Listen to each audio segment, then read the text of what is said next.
Do you prefer Tyler or Dick? Oh, I mean, for interview purposes, probably Dick, but I mean, in 50 years, we're both gonna be dead anyway, so it doesn't matter. This is true. This is true. Yep. Um, uh, in going back over, just rekindling Electric Six, I was obviously stopping by the infamous video for Danger High Voltage, and you absolutely going to town with that lovely lady.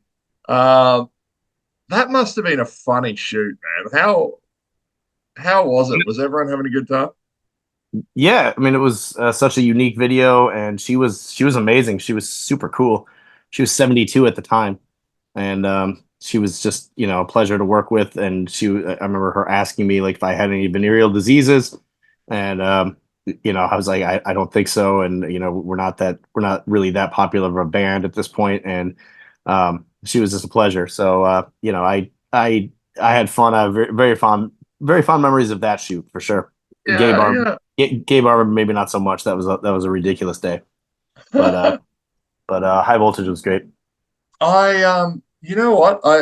I've always been a little annoyed at this fact. I worked security for a gay bar for 2 years, about 2 years, and they never once played your amazing song. A bunch of heathens. I mean, I don't know. I mean, going back to the last interview, we were talking about the Taco Bell song, the high voltage song, and never once has Taco Bell thrown us a bunch of money to use it, for an advert. I mean, you can't explain these things. We've certainly, we've been offered, and have played gay festivals and gay clubs all the time. So, at least from my perspective, it sits well. But I can't control what a DJ is playing at any given time. Yeah. It's like I think maybe because it was the older gay crowd, and it's like they just love their female vocal. That was the one thing I really learned about the gay community. They are just all about female vocals. I don't know. Donna Summer, yeah, yeah, for Yeah, sure.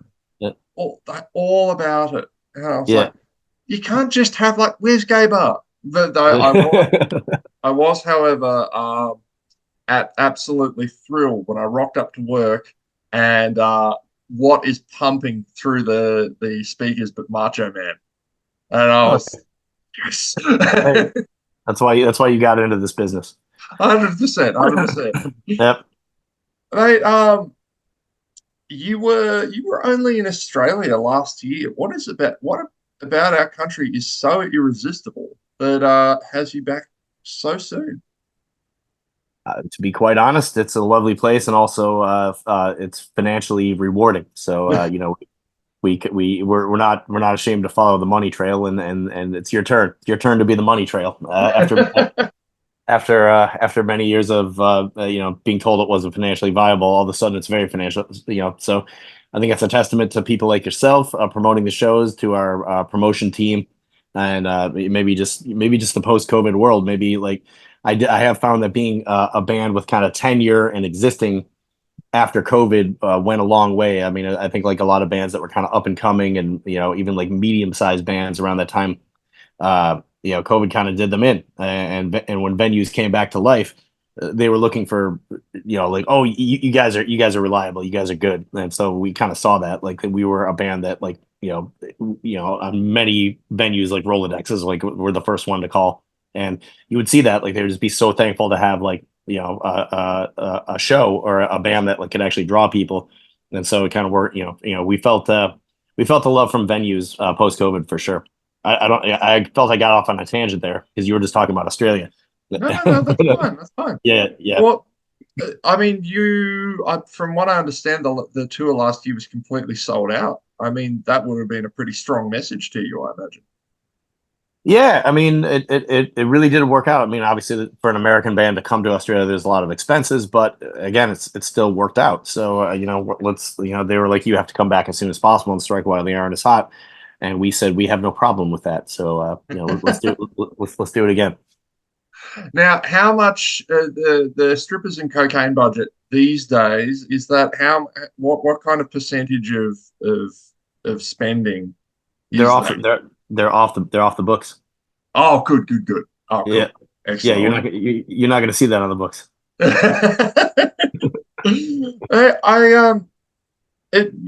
Just talking about that, about attendance at concerts. I was recently. Just talking about strippers and cocaine brings a tear to your eye. Oh, I know, I love it. I thought you were gonna start crying. Just I talking get, about I just get really emotional. But Yeah. I was reading about how it's been in the news lately that several large arena tours by the Black Keys and J Lo have been cancelled due to low ticket sales because essentially promoters were trying to get that Taylor Swift money out of artists that are absolutely not Taylor Swift. And it spurred conversations online about uh, the kind of gigs that people like to go to, like fantastic live shows. And Electric Six has come up on more than one occasion of people saying it doesn't matter where they're playing. Electric Six come on stage and fucking kill it. They just the people talking about your live shows with such reverence. What do you think are some of the most important elements of a live show? Um, yeah, I think we have really, really very talented musicians. And and I just kind of go up there as a tubby karaoke singer, and like, and I don't, I try not to like be like a front man that like is creating a persona at all. I'm just up there as myself, and like, I'm like a middle-aged uncle. And I think people identify with that because, I think in the back of their heads, people think like, oh my God, I literally could do what he's doing, and you can. So, I think people, if you look and see like a fantastical man in like a bird costume and like doing, pyrotechnics and stuff, people start to think, oh, I could never do that. That's intimidating. So I try to create something where like, it's like, you could do that, you could do that, you could do that. And so then, it really does becomes just like an empowerment, of mediocrity. Someone was saying that described you guys doing like a fake staircase walk out the back of Uh, the. I mean, we've done all kinds of stuff like that, but I mean, and when you've done this as long as I have, you can't remember a goddamn thing. I mean, I know we've done some wrinkles and some ideas here and there, but I don't remember any of them at this point. I just hook myself up to the IV and do as I'm told. Now, as we've already discussed that strippers and cocaine get me very emotional, so this next question will come as absolutely no surprise to you. But I feel that there's a level of horniness in Electric Six's, music and the way that you guys have put yourself forward over the years. I mean, when the band started, could you ever have foreseen that a song like Wet Ass Pussy would have ever made it to the top of the charts? That's a song. That's not us. So who is that? No, no, that's I'm talking about that was a exceptionally pornographic rap song by was it Nicki Minaj and I don't know Oh, Megan okay, Thee yeah. All right. Stallion. I can picture anything, mate. At this point, like nothing surprises me anymore. So I mean, I don't know. I don't really worry about who's on the top of the charts, and a lot of that music I do like. Like I did an acoustic road trip of the states, and I was by myself listening to radio and hearing all the latest radio hits, and most of them are good. So Hmm. it's I don't really get if I don't like something, I don't let it bother me. I just turn it off and like but I think for the most part, most artists who get on the radio and have careers are usually doing something right. So I mean, that's where I'm at this point. I feel like I was less getting at whether or not the music was good or not, and more like just I mean, sex has always sold. I mean, Mhm. we all know this, but like the level of like, holy crap, if you'd come out with a song like, which obviously you're not familiar with, but Wet Ass Pussy was a very, very risque song. If you'd come out in the 90s, the 80s or 90s with that, holy shit, you would have been banned across the board. Do you feel like horniness has become less or more Oh, accepted? sure. Yeah, I think I think we're being desensitized to a lot of that stuff, and I that's great. That's fine. Desensitize everything. Make everything normal, and we'll have less war, Mm, less, yeah, more violence, less violence, more less violence, more sex. Yes. yeah, less violence, more sex. The Same amount of drugs. you have, I understand. I have not had the chance to read them, but you've done some what would describe as pornographic novellas in the Yeah, past. I've eight of them now. I've an entire detective series, like L.A. Detective Noir. It's a six-book set that's completed, and then now I've started some pornographic westerns, Wild West, and so I'm two books deep into that. And yeah, that it started like 11 years ago. We had our first kid, and during the day I was used to making music, like before having kids, and now I've got a kid that needs to take a nap every day, and and I got to be quiet. So what's my outlet? What am I doing? And I started writing Chinatown Reach Around, and that became my first pornographic detective book. And then that sold. People wanted to hear it. It's like 3 hours long. I'm narrating it too. I'm the main character, and then that leads into like Fairfax Facial, Glendale Glory Hole, all the sequels. And now I got like a cottage industry going, and it's I'm very proud of the books. I play the lottery every week because that's the only way that they're going to get made into films. I think is I self finance them, so that's my only shot. Well, hey, I mean, porn and westerns obviously went well. I mean, if anyone who's seen the first two seasons of Westworld will attend to that. Yeah, that's that. The Western series is a lot of fun too. He's like a back east prep school fancy pants who leaves it all behind to become the most dangerous gunman in the West.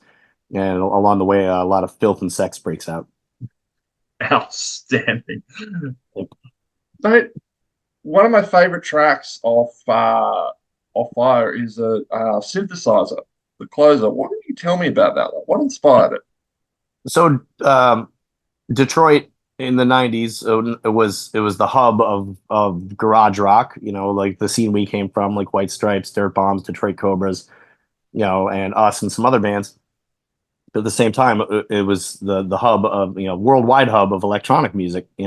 I mean, a lot of like the Detroit techno and really famous DJs and electronic music people came from Detroit, and the two scenes did not mesh at all. Like it's not a very big town, but like all these people were living in completely different worlds, and I would never see those people, and I didn't, none of my friends were into that type of music, so I kind of like was just exploring like you can't ignore my techno. That was it. Like it was fascinating to me. I wanted to know those people. But I never got invited to any of those parties or those raves or anything like that. So it was just kind of my way of like, I guess, dealing with that. And so that's where that came from. Was this, I know I'm in this massive city for this type of music, and I have no idea what it's all about, and I'm struggling with that.